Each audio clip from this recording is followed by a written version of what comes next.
Esse é um projeto de leitura livre.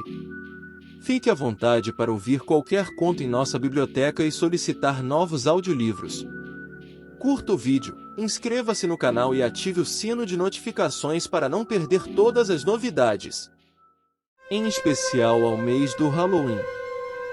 De Howard Phillips Lovecraft. O horror em Martins Beach. Use fones de ouvido para uma melhor experiência. Eu nunca ouvi uma explicação, mesmo aproximadamente adequada, sobre o horror em Martins Beach.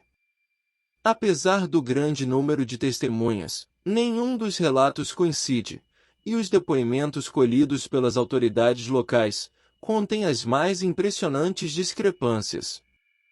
Talvez esta falta de clareza seja natural, em vista da característica até então jamais vista, do próprio horror, o quase paralítico terror de todos que o vimos, e os esforços feitos pelo elegante Wave Crest para abafá-lo após a publicidade criada pelo artigo do professor Aaron. São os poderes hipnóticos, restritos à humanidade conhecida.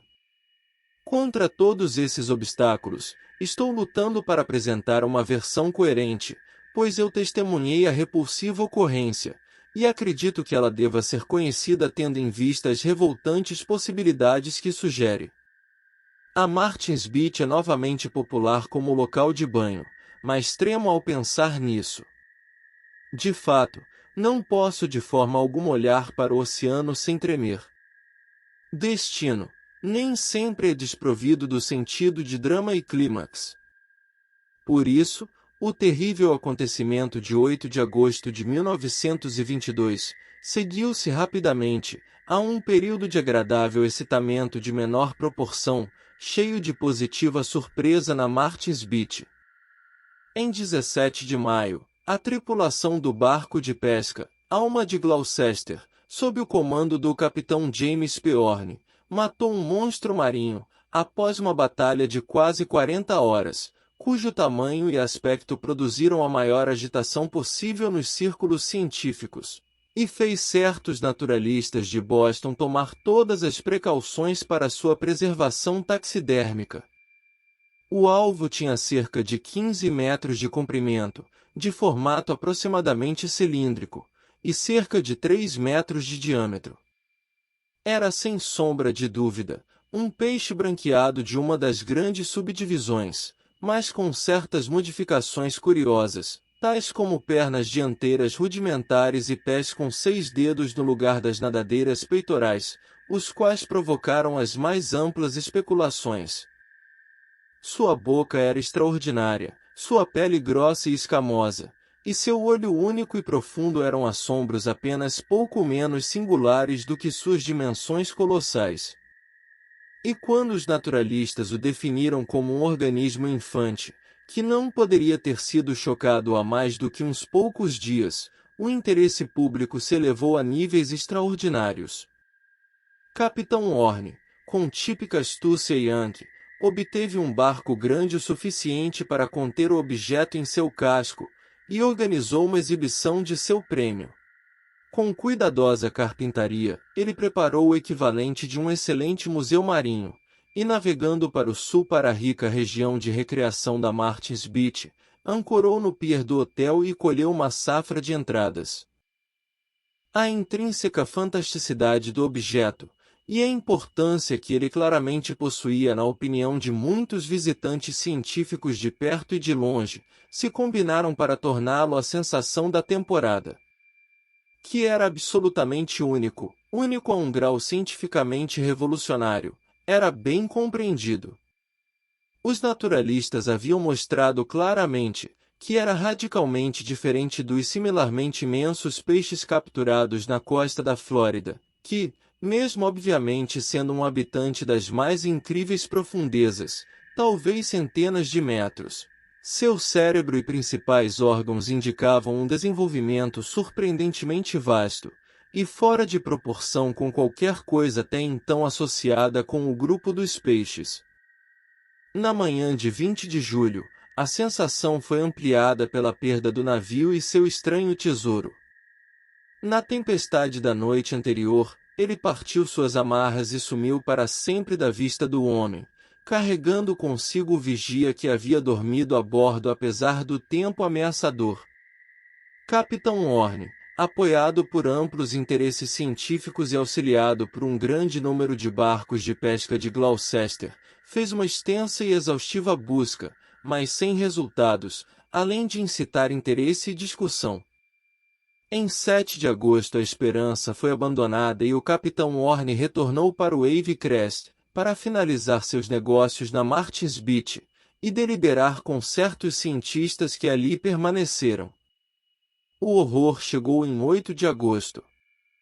Era crepúsculo, quando gaivotas cinzentas dardejavam baixo sobre a praia e uma lua nascente começou a fazer um caminho brilhante nas águas. É importante relembrar a cena, pois cada impressão conta. Na praia, estavam várias pessoas caminhando e alguns banhistas tardios. Grupos da distante colônia de chalés, que se erguia modestamente em uma colina verdejante ao norte, ou do adjacente, situado no topo do penhasco, cujas imponentes torres proclamavam sua dedicação à riqueza e à suntuosidade. Confortavelmente dentro do limite visual, estava outro grupo de espectadores, os frequentadores da varanda com teto alto e iluminada por lanterna do Wave Crest Inn, que pareciam estar aproveitando a música dançante do suntuoso salão interno de danças. Estes espectadores, que incluíam o Capitão Horne e seu grupo de conferencistas científicos, se uniram ao grupo da praia antes do horror ter progredido muito, assim como muitos outros de Wave Crest. Certamente não havia falta de testemunhas, apesar de suas histórias serem confusas devido ao medo e à dúvida quanto ao que viram. Não há registro exato do momento onde a coisa começou, embora a maioria diga que a lua, completamente redonda, estava cerca de um pé acima dos vapores baixos do horizonte. Eles mencionam a lua porque o que eles viram pareceu sutilmente conectado com ela, uma espécie de dissimulada, deliberada e ameaçadora ondulação, que partiu do horizonte distante, junto com a luminosa trilha de raios da lua refletidos, mas que pareceu arrefecer antes de alcançar a praia.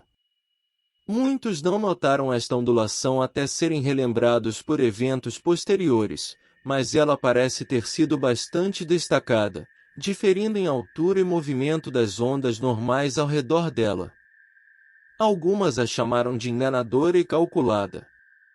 E quando ela se desfez habilmente nos recifes negros ao longe, repentinamente veio jorrando das brilhantes linhas da água do mar um grito de morte, um mugido de angústia e desespero, que provocaram comiseração mesmo quando apenas imitado.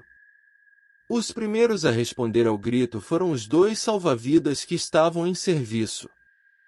Uns tipos vigorosos em trajes de banho brancos, com suas ocupações escritas em grandes letras vermelhas cruzando o peito.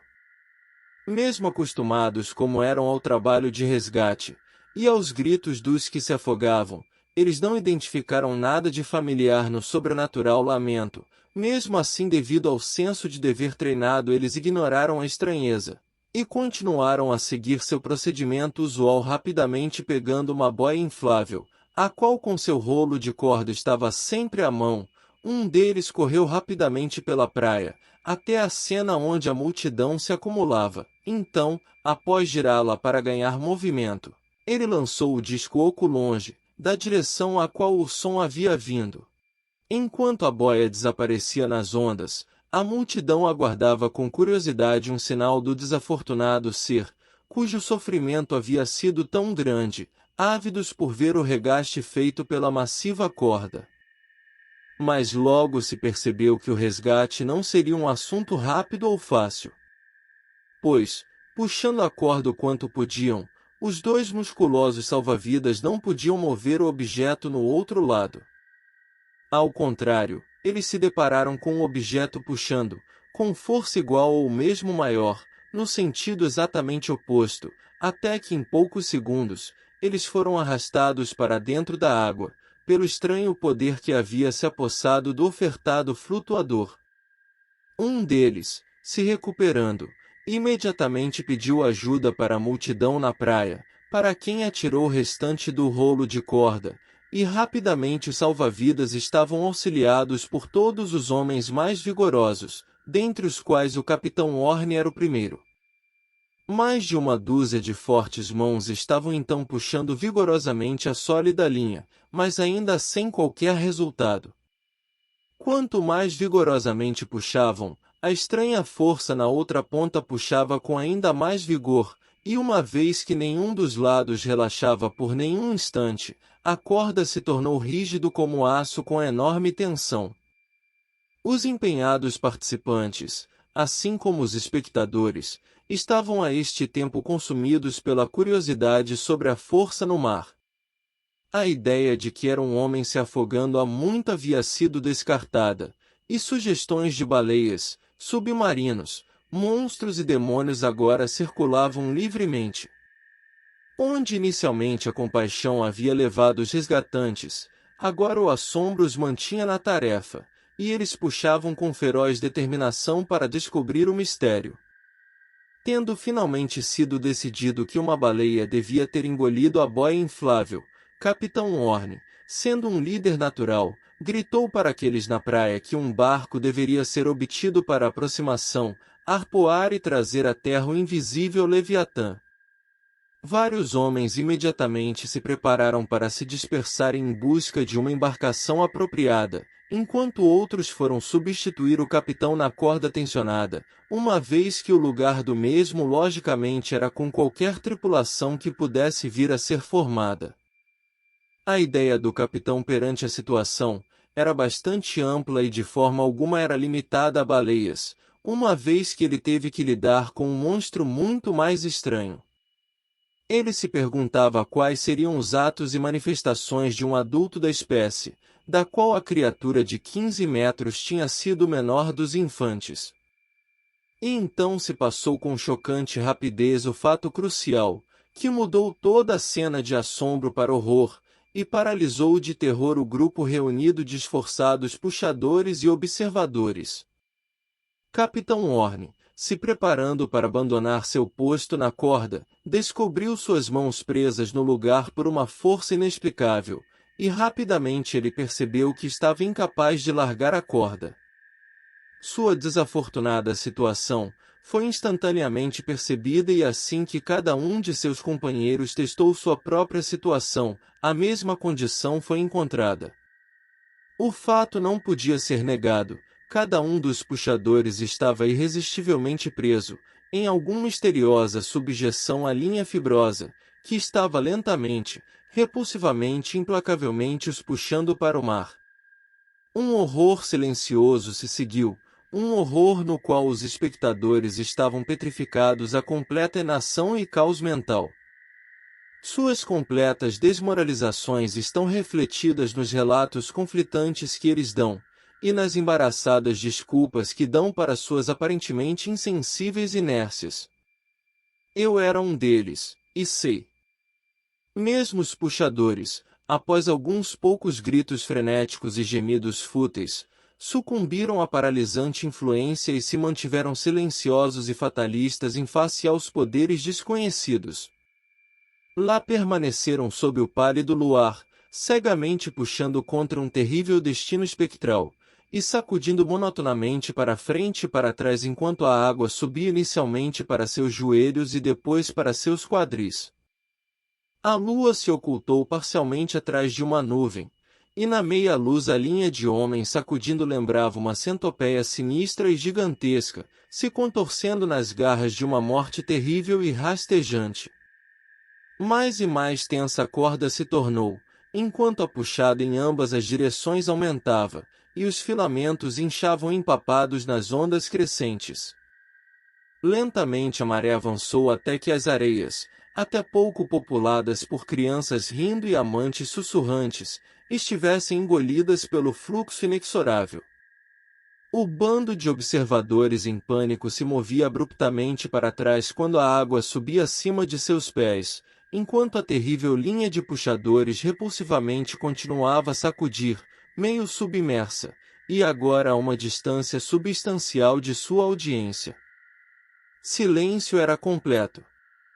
O público, tendo-se amontoado em um local além do alcance da maré, observava em muda fascinação, sem oferecer uma palavra de conselho ou encorajamento, ou tentar qualquer tipo de assistência. Havia no ar um medo, um assombroso medo de males iminentes, tais como o mundo nunca antes tomara conhecimento. Minutos pareciam se alongar em horas, e aquela cobra humana de torsos, se agitando ritmicamente, continuava a ser vista acima da maré que aumentava rapidamente. Ritmicamente ondulava, lentamente, horrivelmente, com a marca da fatalidade sobre ela. Nuvens mais densas, agora passavam em frente à lua ascendente, e o caminho brilhante nas águas quase desapareceu. Bastante indistintamente se contorcia a linha serpentina de cabeças ondulantes, e de quando em quando, a lívida face de umas das vítimas olhando para trás brilhando pálida na escuridão. Mais e mais rápido se acumulavam as nuvens, até que eventualmente suas raivosas fissuras lançaram abaixo línguas afiadas de uma chama febril. Trovões ressoaram, suavemente de início, mas logo aumentando para uma intensidade ensurdecedora, enlouquecedora. Então veio um estrondo culminante, um choque cujas reverberações pareceram estremecer tanto terra quanto mar, e em seu encalço, uma tempestade, cuja encharcante violência sobrepujou o mundo, escurecido como se o próprio céu se tivesse aberto para verter uma torrente vingativa. Os espectadores, agindo instintivamente apesar da ausência de um pensamento consciente e coerente, agora recuavam pelos degraus do penhasco, subindo para a varanda do hotel. Rumores haviam chegado dentro aos hóspedes, de forma que os refugiados encontraram um estado de terror quase igual ao deles mesmos. Eu acho que umas poucas palavras aterrorizadas foram proferidas, mas não estou certo. Alguns, que já estavam hospedados no Wave Crest, se retiraram aterrorizados para seus quartos, enquanto outros permaneciam para observar as vítimas rapidamente se afogando, enquanto as cabeças flutuantes apareciam por sobre as ondas ascendentes durante os irregulares clarões dos raios. Eu lembro de pensar sobre essas cabeças, e os protuberantes olhos que deveriam conter, olhos que bem poderiam refletir todo o terror, pânico e delírio de um universo maligno, toda tristeza, pecado e miséria, as abomináveis esperanças e desejos irrealizados, medo, repugnância e angústia das eras desde o começo dos tempos, olhos iluminados com dor capaz de romper almas originada de infernos eternamente em chamas. E quando eu olhei além das cabeças, minha imaginação conjurou ainda outro olho, um olho único, igualmente iluminado, mas com um propósito tão revoltante para meu cérebro que a visão logo passou. Presa nas garras de um torno mecânico invisível, a linha dos condenados se arrastava, seus gritos silenciosos e orações não ditas, ouvidas apenas pelos demônios das ondas negras e o vento noturno. Então irrompeu do céu enfurecido tal cataclismo louco de sons satânicos que mesmo o estrondo precedente pareceu diminuído.